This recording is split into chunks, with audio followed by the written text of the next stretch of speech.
Bom, neste momento nós vamos então iniciar aí o estudo do pilar central na figura, né, da disciplina, né, e vamos hoje gastar algum tempo para fazer o que nós chamamos aqui de uma pequena introdução a esse conceito. Esse conceito é muito antigo, né? Ao ponto que essa frase do rei Salomão faz parte do texto do livro dos Provérbios na Bíblia. Então nós estamos falando aqui de uma novidade que tem pelo menos 3.000 anos que foi enunciada. De fato, depois disso, o conceito foi trabalhado em muitas direções, né? E se a gente quiser entender um pouco mais a fundo, né, a primeira coisa que a gente sempre faz quando enfrenta um conceito novo é olhar a definição dele no dicionário, né? Nós temos aqui, na verdade, muitas definições do que possa significar a disciplina, né? Nós já comentamos, né, que a disciplina que nós estamos perseguindo aqui não é a disciplina militar, né, no sentido de obediência aos superiores ou a regulamentos, mas ao mesmo tempo, né, nós temos autonomia, né, para definir nossas próprias regras. Então, quando a gente escolhe quais são as nossas regras e as segue, né, guarda alguma relação com essa definição. Da mesma forma, a disciplina é necessária num ambiente, como está aí na segunda definição, quando a gente precisa que um conjunto de indivíduos possam trabalhar em conjunto numa organização, de forma a servir adequadamente. O exemplo que está aí é o exemplo de um hospital, né? Mas isso se aplica em qualquer outro ambiente onde a gente tenha muitas pessoas tendo que se desempenhar em conjunto, né? Se cada um fizer o que quiser, o resultado vai ser o caos, ou a anarquia, ou alguma coisa desse tipo. A última definição que nós temos aqui na tela é a definição de disciplina como conceito de estudo, né? Então a gente fala assim, na carreira universitária tal, né? As disciplinas que eu mais gostei foram essa e aquela, né? Nós não estamos aqui, na verdade, trabalhando dessa forma segmentada, né? Mas se quiserem, a disciplina também é uma disciplina nesse sentido.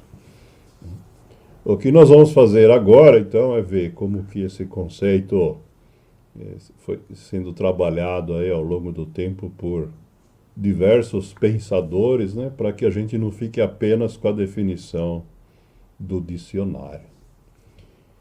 E a primeira coisa que eu gostaria de colocar, né, é que muitas vezes, quando a gente escuta pela primeira vez falar em disciplina, tem muitas pessoas que reagem dizendo assim, não, eu não preciso disso, né? Eu tive sorte, né? Eu sou tão bom que eu não preciso disso, né?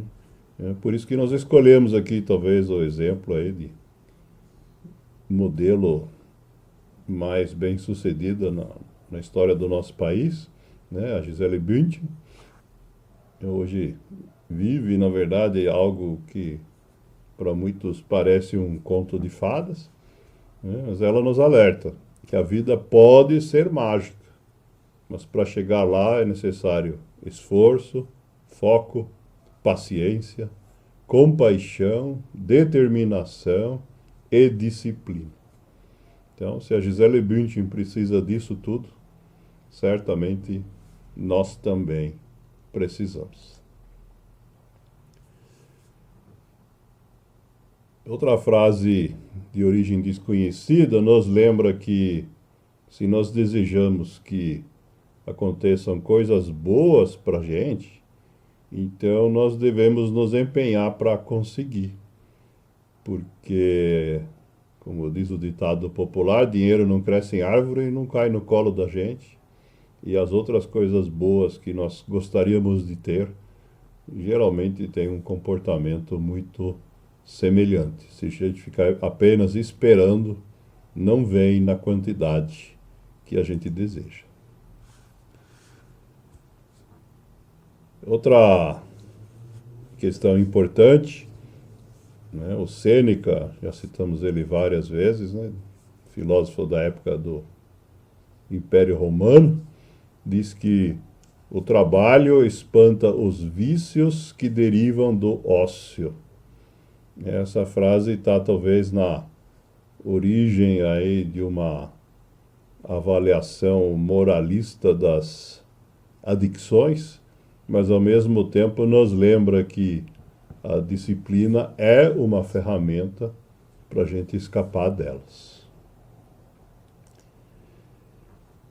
A Helen Keller, ativista, né, do pessoal com deficiências de visão no começo do século XX, diz que não há atalhos para qualquer lugar que vale a pena ir.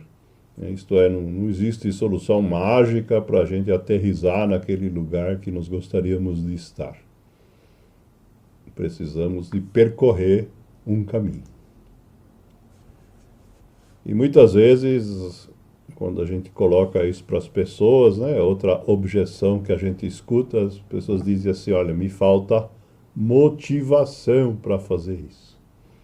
E aí nós temos uma frase aqui do Zig Ziglar, que diz assim, as pessoas costumam dizer que a motivação não dura.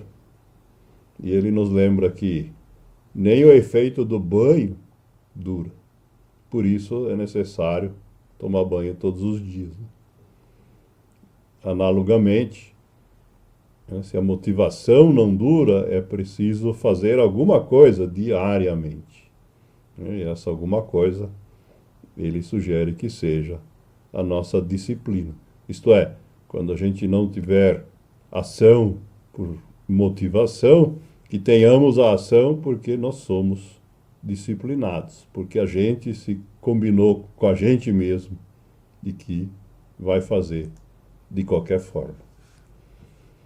E essa forma de viver, diz o Nietzsche, né, é que é a verdadeira riqueza. Né? Quando a gente domina esses métodos, né, de fato, ninguém pode tirar isso da gente, como acontece com as riquezas materiais. Esse processo necessariamente vai transformar a gente. O Bernard Shaw diz que é impossível progredir sem mudanças. E aqueles que não mudam suas mentes não podem mudar nada. Esse processo de mudança, né, todos nós sabemos que ele gera resistência, mas o George Coleridge, um psicólogo americano contemporâneo, diz que, na verdade, a resistência às mudanças, ela ocorre não em função de uma necessidade de manter o status quo. Afinal, a situação atual está problemática, nós estamos enfrentando adversidades. Né? O que ele nos alerta, né, que a resistência surge porque a mudança vai gerar algum tipo de dor. Não importa se é uma dor física, né? Quando a gente adotar uma disciplina de exercícios, por exemplo, ou uma dor emocional, porque nós vamos ter que abrir mão de algum hábito ou de alguma coisa que está fazendo mal para a gente. Então, essa é a questão que a gente precisa observar, né? Quando houver resistência, vamos questionar aí, o que está doendo e que te faz resistir. O Jim Rohn, também já citamos ele algumas vezes, nos faz uma colocação, né, analisando essa dor, em duas perspectivas, né? Diz ele, há dois grandes sofrimentos na vida. O primeiro é a dor da disciplina. E o segundo, a do arrependimento. Disciplina pesa gramas, ao passo que arrependimento chega a toneladas, quando você permite que sua vida ande à deriva sem nenhuma realização pessoal. Ou seja, a vida vai sempre gerar algum sofrimento, alguma dor. E a disciplina, segundo ele, é a menor delas. E ele conclui dizendo, evite a síndrome do se eu tivesse feito aquilo, etc. Certo? O arrependimento de não ter feito vai doer muito mais na frente, seja lá qual for a nossa dificuldade. O Henry Steele, né, o historiador americano, nos lembra que essa mudança, né, que a gente se propõe então a trabalhar, ela não é garantia, ela não assegura o progresso. Mas ele diz muito claramente que o progresso sem mudanças não é possível. Para concluir hoje, né, temos aqui uma frase da Donna McCallum, uma educadora da África do Sul, né, que derruba um mito, né, que muitas vezes se forma quando a gente fala em disciplina. Esse mito é a ideia de que você tem que trabalhar ou se moer constantemente para ser bem-sucedido.